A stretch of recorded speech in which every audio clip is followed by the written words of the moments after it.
시청자 여러분 안녕하십니까? 잡학사전 진행의 이라윤입니다. 오늘은 정혜윤, 유예빈 아나운서와 함께합니다. 안녕하세요. 안녕하세요. 네, 하루에도 수많은 정보가 쏟아지는 요즘 우리는 알고 있는 것보다 모르고 지나치는 것이 더 많을지도 모릅니다. 그래서 준비했습니다. 작지만 흥미로운 질문 하나로 시작해 생각의 폭을 넓히는 시간. 다양한 직업부터 우리가 알지 못했던 정보들까지 지금부터 잡학사전과 함께 하시죠. 먼저 주요 뉴스 요약해드리는 잡뉴스 헤드라인 시간입니다. 첫 번째 소식입니다. 직종, 직급, 고용 형태별 성별 임금 차이를 공개하게 하는 고용평가 공시제가 도입법안이 시민사회가 요구해온 지 20여 년 만에 정부, 여당 입법안으로 마련됐습니다. 그러나 공시 대상 기업이나 공시 범위가 협소해 여성의 실질 임금에 따른 임금 격차를 반영할 수 없는 등 한계도 크다는 지적이 나오고 있습니다. 성평등 가족부는 올해 입법 절차를 마무리하고 2027년 3월부터 공공기관, 지방공기업, 500인 이상 민간기업에 우선 적용해 성별 임금 격차의 구조적 원인을 파악하고 격차 해소 기반을 마련하겠다는 계획입니다. 네, 다음 소식입니다. 노동자들이 일한 시간만큼 초과 수당을 정확히 받을 수 있도록 고용노동부가 사업장 감독 강화 등에 나섭니다. 사용자와 노동자가 소위 고정 OT 수당으로 불리는 시간의 수당 약정을 체결했어도 실제 일한 시간이 더 많으면 사용자는 차액을 지급해야 합니다. 노동부는 이러한 내용을 담은 포괄임금 오남용 방지, 지도 지침을 실시하고 이를 토대로 사업장 기획 감독 등에 나서겠다고 밝혔습니다. 장시간 노동조장 우려가 있다고 지적받는 포괄임금 관련 지침이 발표된 것은 이번이 처음으로 지난해 노사정 및 전문가 협의체인 실노동시간 단축 로드맵 추진단이 포괄임금 오남용 관행을 개선하기로 뜻을 모은 데 따라 마련한 것입니다. 네, 마지막 소식입니다. 구윤철 부총리 겸 재정경제부 장관이 최근 지방고용 뚜렷한 회복세를 보이고 있다며 추가 경정 예산을 통해 이를 이어가겠다는 방침을 밝혔습니다. 업종별로는 내수 회복에 힘입은 서비스업이 고용 증가를 견인했는데요. 구 부총리는 민생회복 소비 쿠폰과 지역사랑 상품권 지급 등 지방우대 정책에 힘입어 비수도권 서비스업 취업자가 33만 명 늘었다고 설명했습니다. 고용의 질 개선도 함께 이뤄졌다는 평가인데요. 고용 안정성이 높은 상용 근로자가 비수도권에서 20만 명 넘게 증가해 상반기에 증가폭을 크게 웃돌았습니다. 네, 지금까지 잡뉴스 헤드라인 전해드렸는데요. 이번에는 실제 직업 현장으로 함께 가보겠습니다. 다양한 직업을 직접 만나보고 그 속에서 일하는 사람들의 이야기를 들어보는 현장 속으로 시간입니다. 정혜윤 아나운서가 전해드립니다. 네, 오늘 현장 속으로에서 살펴볼 직업은 최근 새로운 복지 서비스 인력으로 주목받고 있는 치유 농업사입니다. 현대인들은 크고 작은 스트레스와 또 마음의 병을 안고 살아가는 경우가 많은데요.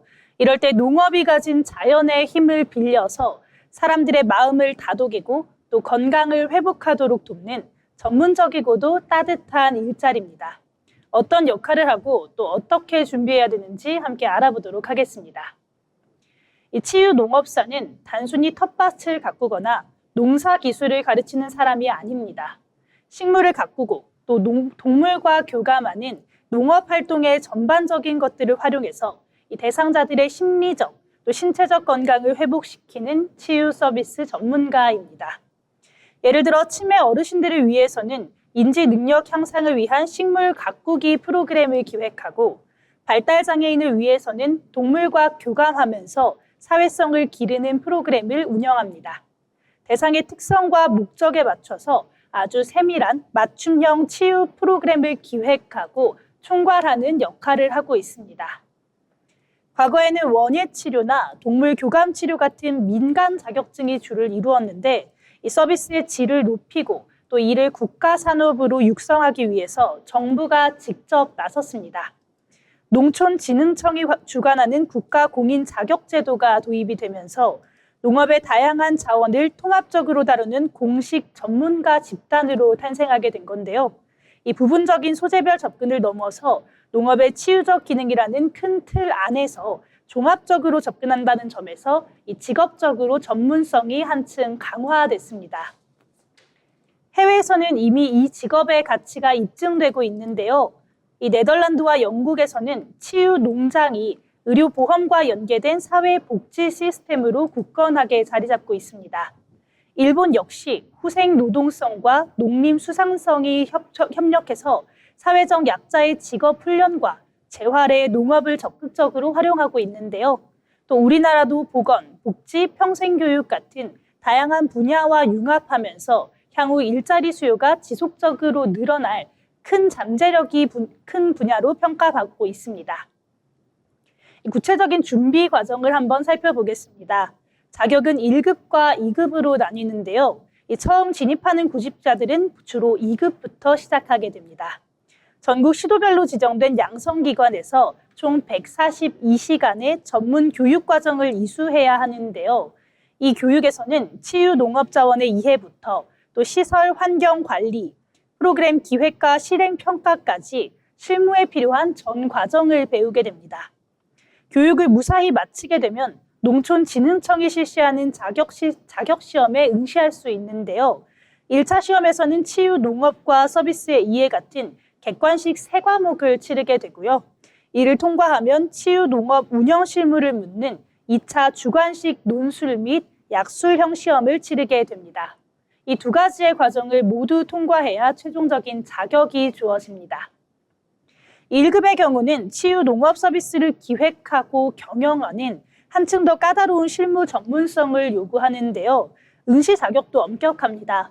2급 취득 이후 5년 이상의 실무 경력이 있거나 농업, 조경, 축산 분야 기사 등 국가 기술 자격을 갖추고 2년 이상 관련 업무에 종사를 해야 합니다. 또는 보건이나 사회복지 관련 전문 학위를 취득하고 일정 기간의 실무에 종사한 이력도 인정을 받을 수 있습니다. 이 자격을 취득한 이후의 진로는 상당히 넓고 또 명확한데요. 국가나 지자체의 치유농업 전담부서를 비롯해서 치유농장, 요양기관, 또 교육기관 등으로 진출을 할 수 있습니다. 본인만의 차별화된 프로그램을 개발해서 직접 치유농장을 창업을 하거나 프리랜서 강사로도 활동할 수 있습니다. 특히나 주목할 만한 점은 치유농업법에 따라 지자체의 관련 교육 전담 부서에는 1급 또는 2급 치유사를 의무적으로 1명 이상 배치하도록 규정이 되어 있다는 점인데요. 이 공공 영역에서의 수요가 법적으로 보장이 되어 있기 때문에 일자리 시장에서의 전망이 매우 긍정적이라고 할 수 있습니다. 이 흙을 만지고 또 생명을 돌보는 과정은 그 자체만으로도 사람의 마음을 차분하고 또 단단하게 만들어줍니다. 이 직업은 그런 자연의 힘을 체계적인 과정과 지식으로 활용해서 누군가의 다친 마음을 실질적으로 어루만져주는 뜻깊은 일이라고 할 수 있겠는데요. 나만의 전문성을 쌓으면서 누군가의 일상을 회복시킨다는 사명감이 이런 옆에 둘 수 있는 치유농업사라는 직업이 구직자 여러분들에게 든든한 선택지가 되길 바라봅니다. 지금까지 현장 속으로 전해드렸습니다. 네, 치유농업사에 대해 알아봤습니다. 다양한 기관에서 활동이 가능하다고 하니 향후 일자리 전망까지 좋을 것으로 예상됩니다. 다음은 지금 바로 활용할 수 있는 실질적인 취업 정보를 전해드리는 오늘의 잡정보 시간입니다. 유혜빈 아나운서가 준비했는데요. 전해주시죠. 네, 요즘 취업 준비를 하다 보면 AI 면접을 본 적 있으실 텐데요. 이렇게 최근 채용 과정에서는 비대면 평가 방식이 빠르게 늘어나고 있습니다. 특히 데이터 분석을 하면서 지원자의 답변 내용뿐만 아니라 표정이나 말투, 또 반응 방식까지 함께 보게 되는데요.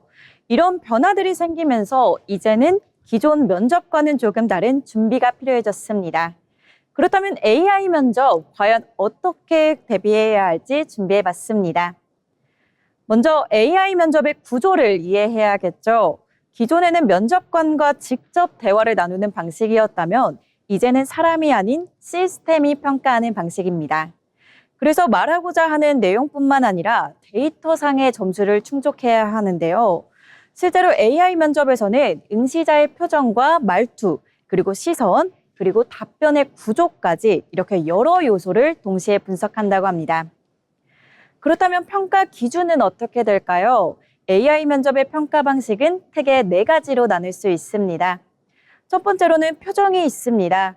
감정 표현이나 시선 처리, 그리고 얼굴의 움직임을 확인하는데요. 이때 카메라를 보지 않고 혹시 화면을 보는 경우 집중도가 낮게 평가될 수 있다고 합니다.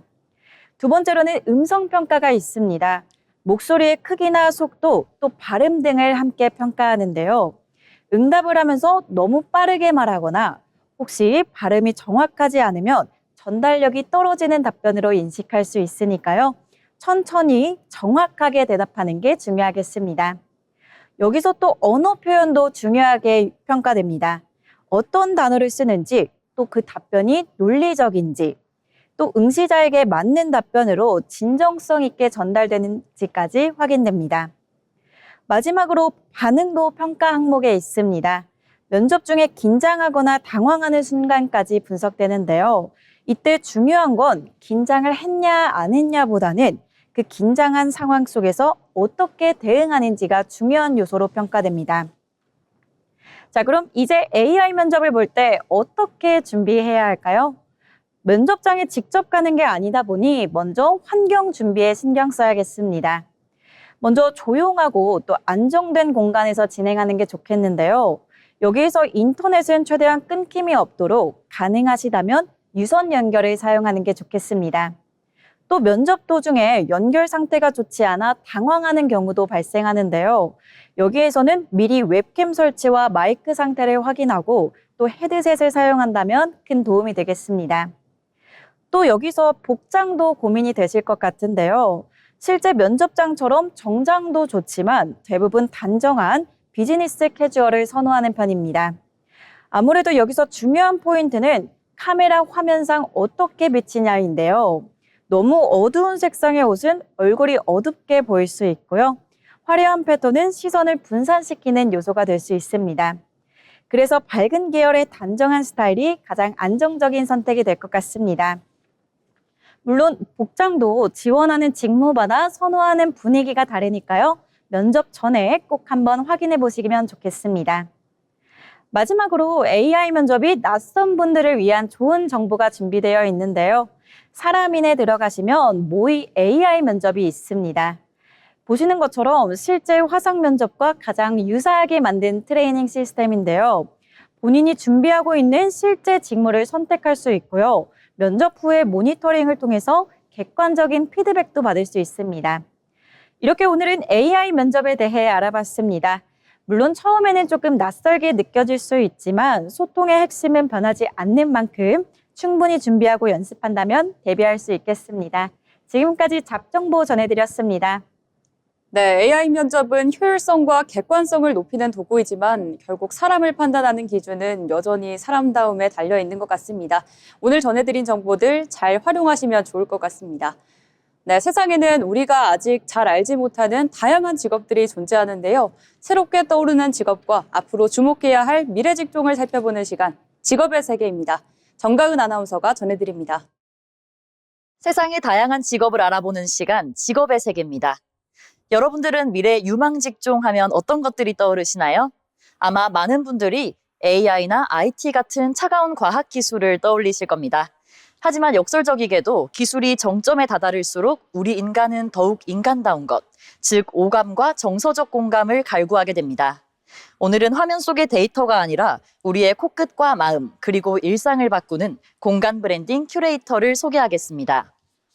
여러분들은 팝업 스토어나 호텔, 오프라인 숍 등에서 브랜드만의 인테리어, 통일감 있는 컬러, 기억에 남는 향기 등을 경험해 보신 적 다들 있으실 텐데요. 이렇게 공간 브랜딩 큐레이터는 단순히 공간을 꾸미는 것을 넘어 브랜드의 철학, 정체성, 그리고 스토리를 전략적으로 녹여내는 전문가를 말합니다. 쉽게 설명하자면 브랜드의 가치를 오감으로 느끼는 경험으로 치환하여 공간에 배치하는 사람인데요. 과거의 공간 설계가 건축과 가구 배치에 집중했다면 이제는 공간 안에서 입어야 할 패션, 코끝에 닿는 향기, 귀에 들리는 소리까지를 하나의 일관된 메시지로 엮어내는 역할이 필요한 시점인 겁니다. 그렇다면 왜 공간 브랜딩 큐레이터가 유망한 직업일까요? 키포인트는 최근 온라인 시장이 커지면서 오프라인 매장의 역할이 단순 판매에서 체험으로 바뀌었다는 겁니다. 이제는 매장에 물건을 사러 가는 것이 아니라 브랜드의 분위기를 즐기고 누리는 오프라인 경험에 더 큰 가치를 부여하고 있다는 겁니다. 대표적인 예로 팝업 스토어는 짧은 기간에 소비자들에게 강렬한 브랜드 인상을 남겨야 하기 때문에 공간의 배치나 향, 유니폼 등으로 브랜딩하는 경우가 많습니다. 더불어 개인의 취향을 만족시키는 초개인화 공간에 대한 수요가 늘어남에 따라 이를 보다 더 섬세하게 조율해줄 전문가가 필요해지는 시점인 것이죠. 이들의 주요 역할은 다음과 같습니다. 가장 크게는 브랜드가 전달하고자 하는 핵심 가치를 분석하고 이를 가장 잘 보여줄 수 있는 컨셉을 도출하는 공간 전략 기획을 담당합니다. 공간을 브랜딩할 때 이용하는 아이템 중 주목해볼 부분이 바로 패션과 향인데요. 최근 들어 공간의 무드에 맞춰 방문객이 향유할 패션 아이템 혹은 스태프들의 의상을 큐레이션하는 경우가 많고 공간에 들어섰을 때 처음 느껴지는 향기를 직접 조향하거나 선택하여 방문객의 무의식 속에 브랜드 이미지를 각인시키게 되기 때문입니다. 이들은 방문객이 들어선 순간부터 나가는 순간까지 어떤 동선으로 이동하고 어떤 감정을 느낄지 체계적으로 분석합니다. 공간 브랜딩 큐레이터, 차가운 건축물에 따스한 온기를 불어넣는 직업입니다.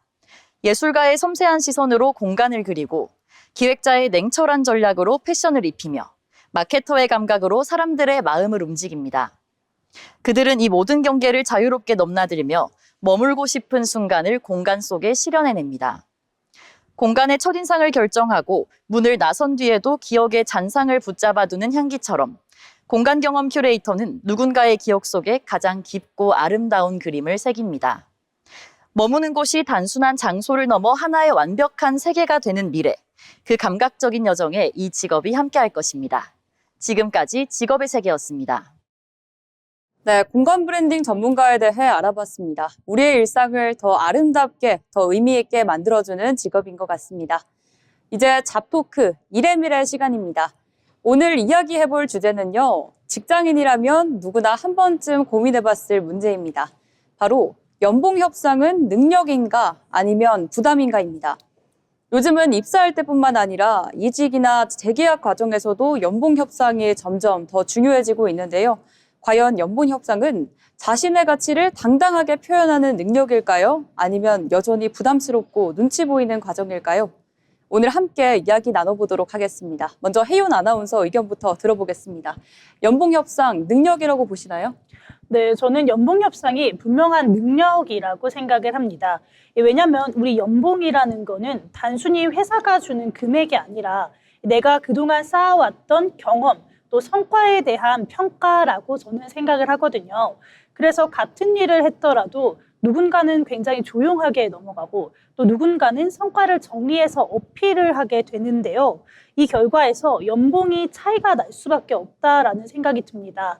그래서 저는 단순히 연봉 협상이 요구가 아니라 자기 가치를 설명하는 하나의 커뮤니케이션 능력이다. 이렇게 생각을 합니다. 네, 자기 가치를 설명하는 능력이다. 이 표현이 굉장히 인상적인데요. 네, 그럼 반대로 예빈 아나운서 의견도 함께 들어보도록 하겠습니다. 네, 저는 조금 다르게 생각하는데요.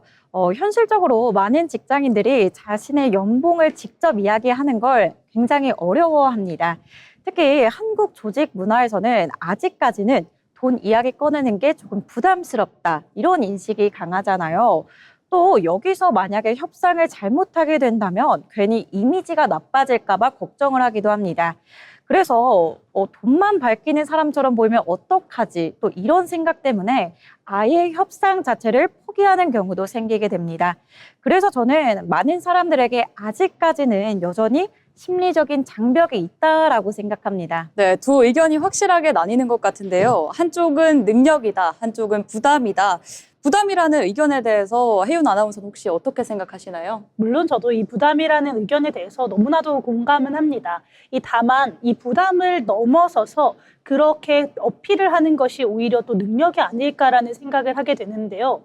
결국에 회사에서는 내가 잘한 걸 말하지 않으면 모른다 이런 전제가 깔려 있거든요. 그래서 내가 어떤 성과를 냈는지 또 이 프로젝트에서 어떤 기여를 했는지 직접 설명을 하지 않으면 이 부분이 제대로 평가가 되지 않을 수도 있습니다. 그래서 협상을 피하는 순간 오히려 자신의 가치를 스스로 낮추는 결과가 될 수 있다고 저는 생각을 합니다. 네, 그렇죠. 이 부분은 분명 맞는데 또 저는 모든 사람들이 협상을 잘할 수 있는 환경은 꼭 아니라고 생각이 듭니다. 예를 들어서 성과 기준이 명확하지 않은 직무도 있고요. 특히 상사나 조직 분위기에 따라 협상이 사실상 형식적인 곳도 있거든요. 그럴 때는 아무리 말을 잘해도 반영이 안 되는 경우가 있습니다. 그래서 이거를 개인 능력으로 보기보다는 조직 구조나 또 문화도 같이 살펴봐야 한다고 생각합니다. 네, 결국 이게 개인의 문제냐, 조직의 문제냐, 이걸로 연결이 되는 것 같은데요. 저는 두 분 이야기 들으면서 이런 생각이 들었습니다. 나는 연봉 협상이라는 게 단순히 돈을 올려달라고 말하는 게 아니라 나는 이런 사람이다라고 설명을 하는 과정일 것 같은데 이걸 자연스럽게 할 수 있는 환경이 아직은 충분히 만들어지지 않았다. 이런 느낌이 들거든요. 맞습니다. 이 지금 라윤 아나운서가 말씀하신 부분에 정말 공감을 하는데요. 그래서 요즘은 이 성과를 수치화해서 정리를 하는 작업이 정말 중요해지고 있는 것 같습니다. 열심히 했다보다 이 프로젝트로 내가 매출을 몇 % 올렸다. 이렇게 구체적으로 말을 하는 거죠.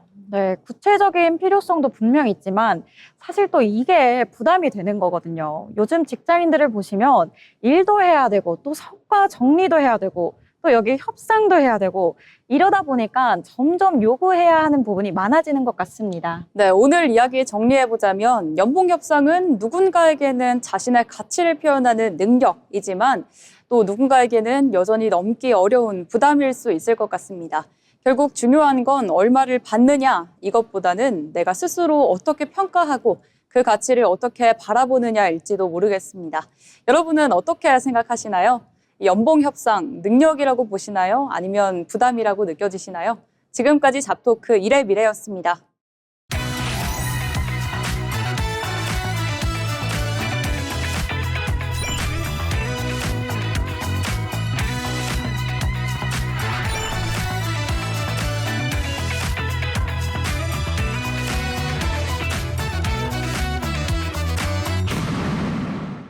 네, 이렇게 빠르게 사회가 변화하고 있지만 그 와중에도 묵묵히 자신의 길을 걸어가는 사람들이 있습니다. 평범하지만 특별한 일하는 사람의 인생 이야기, 자빈 스토리를 전혜영 아나운서가 전해드립니다. 지하철에 소지품을 놓고 내린 경험 있으시죠? 그럴 땐 유실물 센터로 전화해 탑승 시간, 열차 칸, 두고 내린 물건에 대해 알려주면 찾을 가능성이 높습니다. 서울 지하철 4호선 충무로 유실물 센터의 장세민 센터장은 하루에도 수많은 분실물과 마주합니다. 지갑과 휴대전화, 가방처럼 누구나 한 번쯤 잃어버릴 수 있는 물건부터 도시락, 우산, 캐리어, 키링까지 센터에 오는 물건도 참 다양합니다. 그런데 장세민 센터장은 분실물을 관리하는 데서 끝나지 않는데요. 작은 단서로 주인을 찾고 다시 전해주는 일까지 하고 있습니다. 장 센터장은 유실물센터 직원들을 탐정 같다고 표현한 적이 있는데요. 그 말처럼 이곳은 작은 단서 하나도 그냥 지나치지 않습니다. 실제로 펜에 적힌 회사 이름을 단서로 노트북 가방 주인을 찾은 적도 있는데요. 가방 안에 들어있던 작은 펜 하나가 주인을 찾는 결정적인 실마리가 된 겁니다. 그래서 이 일엔 무엇보다 세심함이 가장 중요한데요.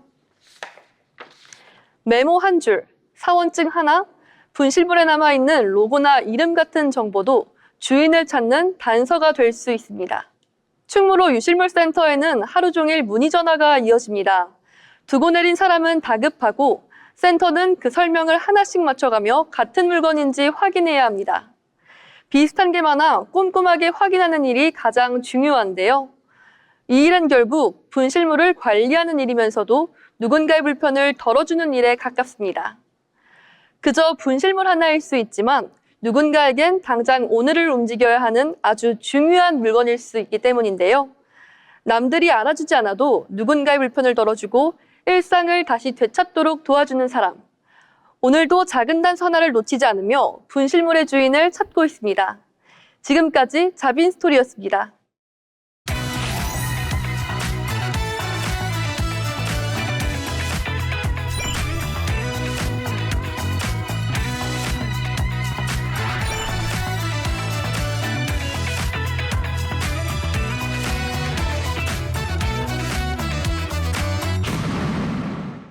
네, 이번 시간은 경제로 보는 일터 시간입니다. 이서영 아나운서가 전해드립니다. 거대한 경제 흐름 속에서 우리의 일터를 조명하는 시간, 경제로 보는 일터입니다. 오늘은 고령화 시대 속에서 뜨거운 쟁점으로 떠오른 정년 연장과 청년 일자리 갈등에 대해 살펴보겠습니다. 현재 대한민국은 세계에서 가장 빠른 속도로 고령화가 진행되고 있습니다. 통계청에 따르면 2025년에는 전체 인구의 약 20%가 65세 이상인 초고령 사회에 진입했습니다. 이로 인해 노동시장에서 정년을 늘려야 한다는 주장과 청년 일자리가 줄어든다는 우려를 동시에 하고 있습니다. 먼저 정년 연장이 필요한 이유입니다.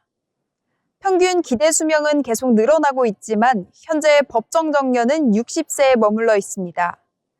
은퇴 이후 소득 공백이 길어지면서 노후 빈곤 문제가 심각해지고 있고 실제로 OECD 기준 한국의 노인 빈곤율은 약 40%로 회원국 중 가장 높은 수준입니다.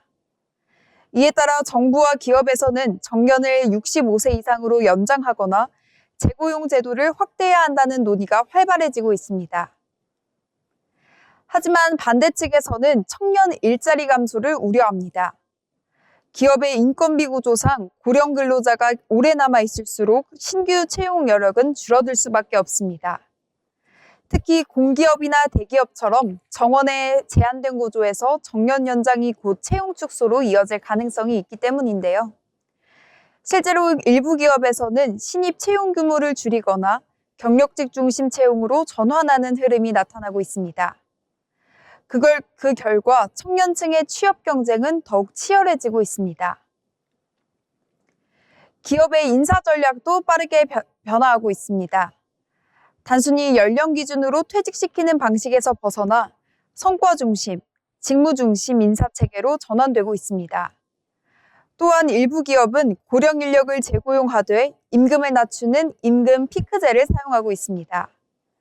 하지만 이 역시 임금 감소에 대한 반발과 세대 간 갈등을 동시에 불러오고 있습니다. 이러한 변화 속에서 노동시장의 핵심 기준도 달라지고 있습니다. 과거에는 연차와 근속이 중요했다면 현재는 생산성과 직무 역량이 더 중요한 기준으로 자리 잡고 있습니다. 즉, 나이가 아닌 얼마나 효율적으로 일할 수 있는가가 고용 유지의 핵심 요소가 된 것입니다. 결국 이 문제의 본질은 단순한 세대 간의 갈등이 아니라 한정된 일자리를 어떻게 나눌 것인가의 문제입니다. 고령층은 생계를 위해 더 오래 일해야 하고 청년층은 진입할 기회를 확보해야 하는 상황입니다. 이 과정에서 임금, 고용 안정성, 복지 등 여러 요소가 복합적으로 충돌하고 있습니다. 결국 해법은 단순한 정년 연장이 아니라 노동시장 구조 자체에 재설계해 있습니다. 고령층에게는 지속 가능한 일자리를, 청년층에게는 새로운 기회를 제공하는 균형 잡힌 정책이 필요합니다. 앞으로의 일터는 세대 간 경쟁이 아닌 공존구조로 전환되어야 할 시점입니다. 지금까지 경제로 보는 일터였습니다. 네, 이번 시간은 데이터로 본 일터 자비슈 시간입니다. 통계와 데이터를 통해 요즘 노동시장에서 나타나는 변화를 살펴보는 시간인데요. 혜윤 아나운서, 오늘 어떤 일터의 데이터를 준비하셨을까요? 네, 오늘 제가 준비한 내용은요. 이 얼어붙은 건설 현장, 떠밀리듯 일터를 잃은 사람들의 이야기입니다. 얼마 전에 고용노동부에서 2월 사업체 노동력 조사 결과를 발표를 했는데요. 여러 가지 고용 지표가 나왔는데 저는 그중에서도 딱 눈에 띄었던 건 건설업에 대한 동향이었습니다. 이 통계를 보면 작년 같은 달과 비교해서 건설업 종사자가 무려 3만 2천 명이나 줄어들었다고 하는데요.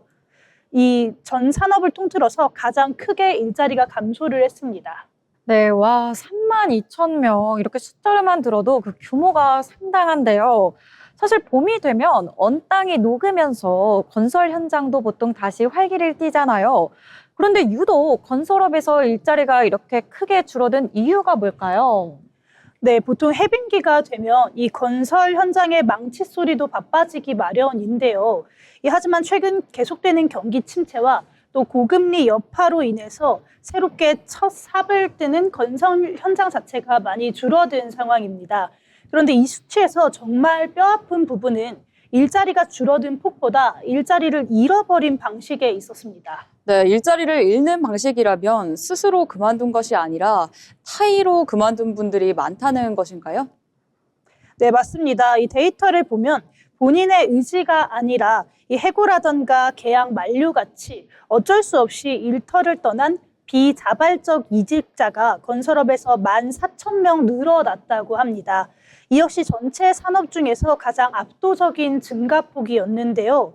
이 건설 현장은 하루하루 땀 흘려서 일한 대가로 생계를 꾸려가는 일용직 노동자의 비율이 높습니다.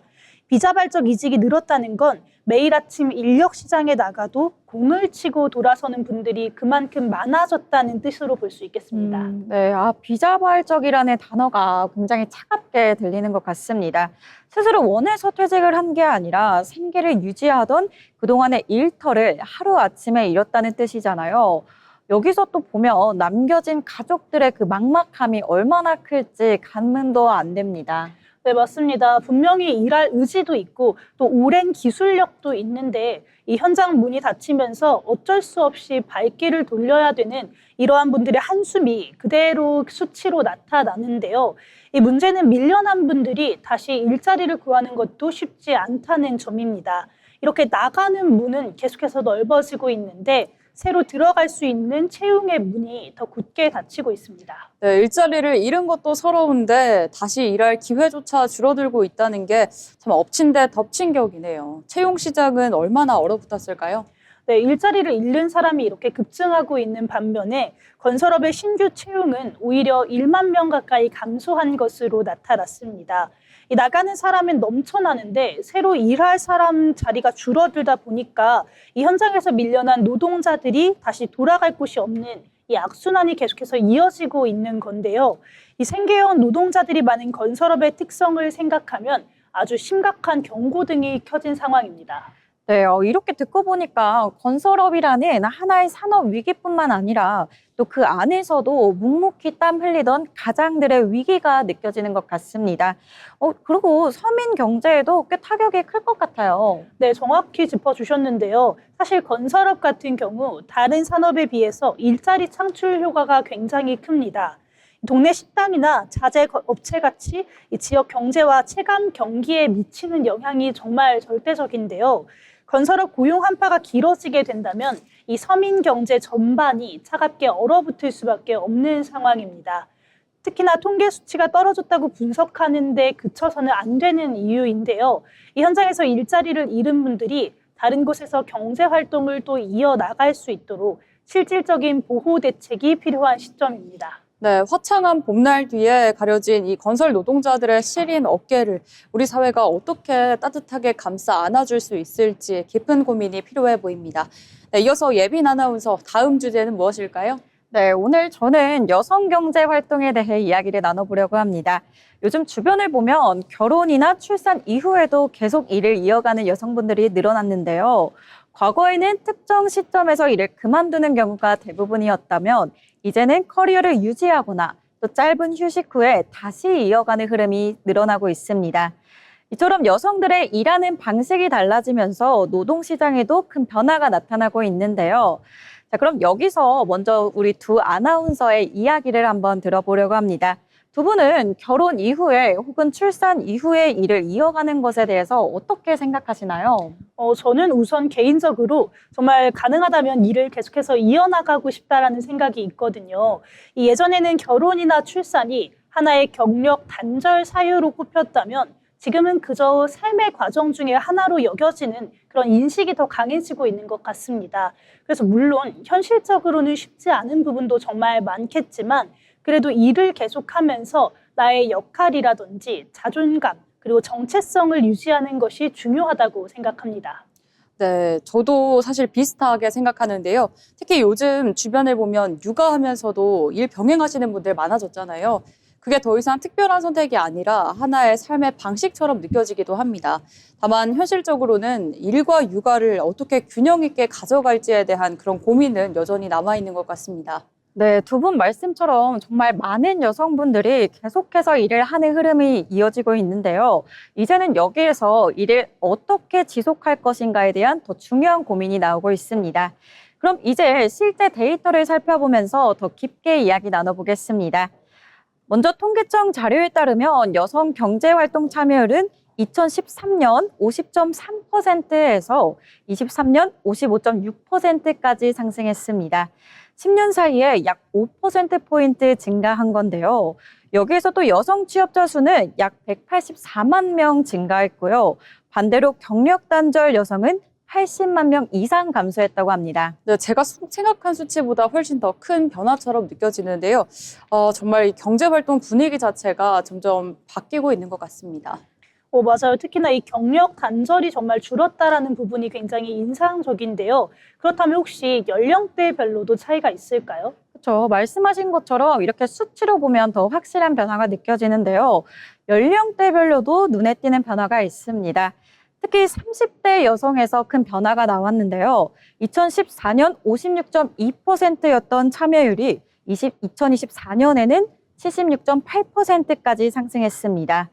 무려 20%포인트 넘게 오른 결과인데요. 여기에서는 과거의 출산과 육아 시기에 참여율이 떨어졌다면 이제는 그 곡선이 점점 완화되고 있는 의미로 볼 수 있겠습니다. 이 정도면 그냥 단순한 변화가 아니라 좀 사회 구조 자체가 바뀌고 있다 이런 생각도 드는 것 같습니다. 네, 맞습니다. 예전에는 이 시기에는 일을 쉬는 게 당연하다 이런 인식이 있었던 것 같은데 이제는 그런 기준 자체가 아예 사라지고 있는 것 같습니다. 그렇다면 이런 변화가 나타난 이유가 무엇일까요? 네, 이제 그 이유에 대해서 알아봐야겠죠. 이 변화의 원인에는 크게 두 가지로 볼 수 있겠습니다. 먼저 첫 번째로 경제적인 이유가 있습니다. 요즘 물가가 계속해서 오르고 있는 게 현실이죠. 따라서 생활비 부담이 커지면서 자연스럽게 맞벌이가 된 필수 구조입니다. 두 번째로는 긍정적인 정책 변화가 있습니다.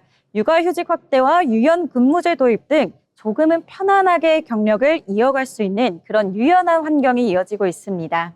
이렇게 들어보니까 정말 환경이 변화한 게 정말 큰 영향을 주는 것 같은데요. 이렇게 좋은 정책들이 생긴 건 정말 다행인데 또 한편으로는 참여가 늘은 만큼 좋은 일자리도 생겼는지가 궁금해집니다. 네, 굉장히 중요한 부분인데요. 여성 경제활동 참여율이 늘기는 했지만 여전히 해결해야 할 부분도 분명히 남아 있습니다. 대표적으로 임금 격차 문제가 있습니다. 한국의 성별 임금 격차는 약 30% 수준으로 OECD 국가 중 높은 수준에 달하는데요. 여기에서 또 여성의 비정규직 비율 역시 남성보다 높은 편으로 나타나고 있습니다. 즉 참여가 늘은 만큼 일자리의 질은 아쉽게도 그 속도를 따라가지 못하고 있는 상황인 건데요. 앞으로 노동시장에서는 모든 사람이 함께할 수 있는 환경에 대한 긍정적인 변화가 필요해 보입니다. 지금까지 데이터로 본 일터였습니다. 네, 오늘은 건설 현장에 대한 이야기와 여성 경제활동에 대한 이야기 함께 나눠봤습니다. 취업을 준비할 때 중요한 것 중 하나는 바로 기업을 제대로 이해하는 것입니다. 기업의 특징과 산업 트렌드를 살펴보는 시간, 기업사전 김다연 아나운서가 준비했습니다. 기업을 쉽고 흥미롭게 알아보는 시간, 기업사전입니다. 여러분 모두 외국어 공부 한 번쯤 결심해보셨을 겁니다. 하지만 이 외국어 공부라는 게 며칠이 지나면 어느 순간 자연스럽게 잊혀지게 되죠. 그런데 여기 이 포기하기 쉬운 공부를 오히려 매일 하고 싶게 만드는 기업이 있다고 합니다. 오늘 기업사전에서 소개해드릴 기업은 듀오링고입니다. 듀오링고는 2011년 미국에서 시작된 언어학습 플랫폼입니다. 현재는 전 세계 수억 명이 사용하는 대표적인 교육 앱으로 성장했는데요. 이 기업의 핵심은 단순합니다. 공부를 공부처럼 느끼지 않게 하는 것. 짧은 문제 그리고 빠른 피드백과 틀려도 부담 없는 구조까지 기존에 오래 앉아서 하는 공부가 아닌 짧게 자주 가볍게 이런 방식으로 완전히 접근 방법을 바꾼 겁니다. 듀오링고의 가장 큰 특징은 바로 게임화, 즉 게이미피케이션 전략입니다. 앱을 켜면 경험치를 얻고 레벨이 올라가고 연속 학습 기록이 쌓이게 됩니다. 이 구조는 우리가 게임할 때 느끼는 성취감과 유사합니다. 그래서 사용자들은 공부를 하고 있다는 느낌보다 하나 더 하고 싶다라는 감각을 느끼게 되는데요. 특히 초록색 부엉이 캐릭터 기억하시나요? 이 캐릭터는 학습을 하지 않으면 알림이 오고 때로는 유쾌하게 또 때로는 집요하게 계속해서 말을 걸죠. 해외에서는 이 부엉이가 공부 안 하는 사용자를 쫓아오는 밈이 유행할 정도인데요. 결국 이 캐릭터는 단순한 그림이 아니라 사용자를 끝까지 완주시키는 강력한 동기부여 시스템인 셈입니다. 그렇다면 듀오링고는 어떻게 이렇게 빠르게 성장할 수 있었을까요? 첫 번째는 접근성입니다. 대부분의 기능을 무료로 제공하면서 누구나 부담 없이 시작할 수 있게 했습니다. 두 번째는 데이터입니다. 사용자의 학습 패턴을 분석해서 각자에 맞는 문제와 난이도를 제공하는데요. 즉, 사람마다 다른 학습 속도를 자동으로 맞춰주는 겁니다. 세 번째는 지속성입니다. 연속 학습 기록, 즉 스트릭 시스템을 통해서 하루라도 쉬면 아쉬운 구조를 만들었습니다. 이 세 가지가 결합되면서 듀오링고는 단순한 앱이 아닌 습관을 설계하는 플랫폼으로 성장하게 됩니다. 이제 듀오링고는 언어 학습을 넘어서 교육 전반으로 영역을 넓히고 있습니다. 영어 시험 서비스, 수학과 음악 콘텐츠까지 확장하면서 배움 자체를 하나의 서비스로 만들고 있습니다.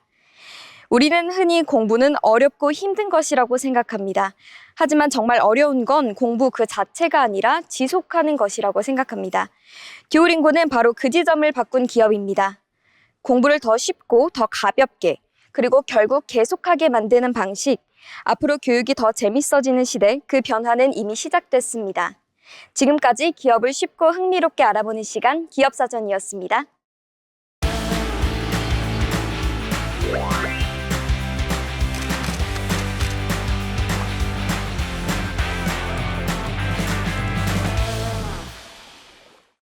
이번 시간은 전국의 모든 맛집과 축제, 그리고 핫플레이스를 전해드리는 어디 갈까 시간입니다. 최한솔 아나운서와 함께 만나보시죠. 전국의 축제, 맛집, 전시 소식을 전해드리는 어디 갈까 코너입니다. 완연한 봄 기운이 느껴지는 요즘. 주말 나들이 계획 세우고 계신 분들 많으시죠? 오늘은 봄나들이와 더불어 보고 느끼고 직접 체험까지 할 수 있는 특별한 축제, 바로 이천 도자기 축제 소개해드리겠습니다. 경기도 이천은 예로부터 양질의 흙과 뛰어난 가마 기술을 바탕으로 전통과 현대를 아우르는 도자 문화를 이어온 지역인데요. 이러한 이천의 정체성을 가장 잘 보여주는 대표 행사가 바로 이천 도자기 축제입니다. 올해로 40회를 맞은 이번 축제는 단순한 지역 행사를 넘어 그동안 이어져 온 도자 문화의 역사와 가치를 되돌아보고 앞으로의 방향성까지 함께 조망하는 자리로 마련됐습니다. 이 축제의 가장 큰 특징은 보는 축제가 아니라 직접 참여하고 경험하는 체험형 문화축제라는 점입니다. 현장에서는 도예가들과 관람객이 함께 어우러져 도자기의 예술적 의미를 공유할 수 있는데요. 특히 물레체험은 남녀노소 누구나 참여할 수 있는 대표 프로그램으로 흙을 직접 만지고 형태를 만들어가는 과정을 통해 도자기가 완성되는 과정을 생생하게 경험할 수 있습니다. 이외에도 대형 도자기의 소원을 적는 체험 등 이색적인 프로그램들이 마련돼 있어 관람에 그치지 않고 오래도록 기억에 남는 특별한 경험을 선사합니다. 또 하나 주목할 부분은 다양한 전시와 판매입니다. 전통적인 도자기부터 현대적인 감각이 더해진 디자인 작품까지 폭넓은 도자 작품들을 한자리에서 만나볼 수 있는데요. 현장에서 직접 보고 구매할 수 있어 실용성과 예술성을 동시에 느낄 수 있는 기회가 됩니다. 뿐만 아니라 학술 세미나와 도자기 공모전, 공연 등 다양한 프로그램이 함께 열릴 예정입니다. 도자기를 매개로 한 문화예술 교류는 물론 지역 도예인들과 주민들의 참여로 지역 경제 활성화 효과도 기대됩니다. 그럼 방문 계획 세우시는 분들을 위해 축제 정보를 안내해드리겠습니다. 제40회 이천 도자기 축제는 오는 4월 24일부터 5월 5일까지 경기도 이천시 이천 도자예술마을과 사기막골 도예촌 일대에서 개최됩니다. 입장료는 무료이며 일부 체험 프로그램은 별도의 비용이 있을 수 있으니 방문 전 확인해 보시는 것도 좋겠습니다. 흙이라는 가장 자연적인 재료가 사람의 손을 거쳐 하나의 작품으로 완성되는 과정, 그리고 그 안에 담긴 시간과 정성을 직접 느껴볼 수 있는 축제. 이번 봄에는 빠르게 흘러가는 일상에서 잠시 벗어나 조금 더 천천히, 조금 더 깊이 있는 시간을 보내보시는 건 어떨까요? 지금까지 어디 갈까 전해드렸습니다. 마지막으로 알아두면 도움이 되는 생활 정보를 전해드리는 알쓸정 시간입니다. 문민지 아나운서가 전해드립니다. 알아두면 쓸데있는 정보를 전해드리는 알쓸정 시간입니다. 혹시 하루에도 몇 번씩 배터리가 부족하다고 느끼신 적 없나요? 외출했는데 배터리가 20% 남지 않아서 불안하셨던 경험 다들 한 번씩 있으실 겁니다. 특히 중요한 연락을 기다리고 있을 때나 길을 찾거나 결제를 해야 되는 순간에 배터리가 부족해지면 당황스러운 순간이 발생하죠. 우리는 매일 스마트폰을 사용하지만 정작 배터리는 어떻게 관리해야 되는지 잘 모르는 경우가 많습니다. 따라서 오늘 스마트폰 배터리를 더욱더 오래 쓰는 방법과 많이들 오해하고 있는 사용 습관까지 함께 알아보겠습니다. 네, 먼저 첫 번째로 스마트폰 배터리는 소모품이기 때문에 사용 습관에 따라 수명이 크게 달라질 수 있습니다. 특히 완전히 방전될 때까지 사용하는 습관이나 항상 100%까지 충전하는 방식은 오히려 배터리 성능을 빠르게 떨어뜨릴 수 있습니다. 배터리는 일정한 범위 내에서 사용할 때 가장 안정적인 상태를 유지하게 되는데요. 과도한 충전이나 방전이 반복되면 배터리 내부에 부담이 쌓이면서 전체적인 수명이 짧아질 수 있습니다. 그래서 전문가들은 적당한 수준을 유지하는 것이 가장 중요하다라고 강조합니다. 그렇다면 배터리를 가장 오래 사용하기 위한 방법으로는 어떤 습관이 필요할까요? 우선 배터리는 20% 이하로 떨어지기 전에 충전을 해주는 게 좋고요. 80%에서 90% 정도 전에 충전을 멈추는 게 좋습니다. 또한 충전 중에는 게임이나 또 이제 영상 시청처럼 발열이 심한 작업은 피하는 것이 중요합니다. 배터리는 열에 약하기 때문에 고온 상태가 반복되면 성능이 빠르게 저하될 수 있습니다. 이처럼 사소해 보이는 습관 하나가 배터리 수명을 크게 좌우하게 됩니다. 그렇다면 우리가 평소에 놓치기 쉬운 부분은 무엇일까요? 대표적인 것이 바로 백그라운드 앱입니다. 사용하지 않는 앱이 계속해서 실행되면서 보이지 않게 배터리를 소모하고 있을 수 있습니다. 또한 화면 밝기를 과도하게 높게 설정하거나 위치 서비스, 그리고 블루투스 와이파이를 항상 켜두는 것도 배터리 소모를 빠르게 만드는 원인이 됩니다. 특히 요즘처럼 다양한 앱을 동시에 사용하는 환경에서는 이러한 작은 설정들이 누적되면서 생각보다 큰 차이를 만들어냅니다. 간단한 설정만으로도 체감되는 배터리 사용이 확 달라질 수 있습니다. 그럼에도 불구하고 많은 사람들이 이러한 관리를 실천하지 않는 이유는요, 번거롭다는 생각과 크게 차이가 없을 거다라는 인식 때문입니다. 하지만 실제로는 작은 차이가 쌓여서 배터리 성능과 사용 시간에 큰 영향을 주게 됩니다. 특히 배터리 교체 비용이 점점 높아지고 요즘에는 미리 관리하는 것이 훨씬 경제적인 선택이 됩니다. 또한 배터리 성능이 떨어지게 되면 기기 전체 속도에도 영향을 줄 수 있기 때문에 장기적으로 보면 관리의 중요성은 더욱더 커져가고 있습니다. 예를 들어 하루에 한 번만이라도 배터리 사용량을 확인하고 불필요한 기능을 꺼주는 습관을 우리가 사용한다면 충전 횟수를 줄일 수가 있겠고요. 기기 수명을 더욱더 오래 유지할 수가 있겠습니다. 또한 외출 시에는 보조 배터리를 활용하거나 절전 모드를 적절히 사용하는 것도 도움이 됩니다. 결국 중요한 것은요, 이 복잡한 기술이 아니라 꾸준한 관리입니다. 우리가 매일 사용하는 스마트폰인 만큼 조금만 신경 써줘도 충분히 더 오래, 더 효율적으로 사용할 수 있습니다. 오늘의 내 휴대폰 배터리를 한번 점검해보는 건 어떨까요? 작은 습관 하나가 생각보다 큰 차이를 만들어낼 수 있습니다. 지금까지 알칠정이었습니다. 네, 오늘 잡학사전과 함께 해보니까 어떠셨나요? 우리가 나눈 이야기들이 단순한 정보로 끝나는 것이 아니라 내일을 바라보는 시선에 작은 변화로 이어졌으면 좋겠습니다. 오늘보다 단단해진 생각 하나, 그리고 조금은 가벼워진 마음으로 여러분의 하루가 더 선명해지길 바라겠습니다. 지금까지 잡학사전이었고요. 다음 시간에도 더 흥미롭고 유익한 이야기로 찾아오겠습니다. 시청해주신 여러분 고맙습니다.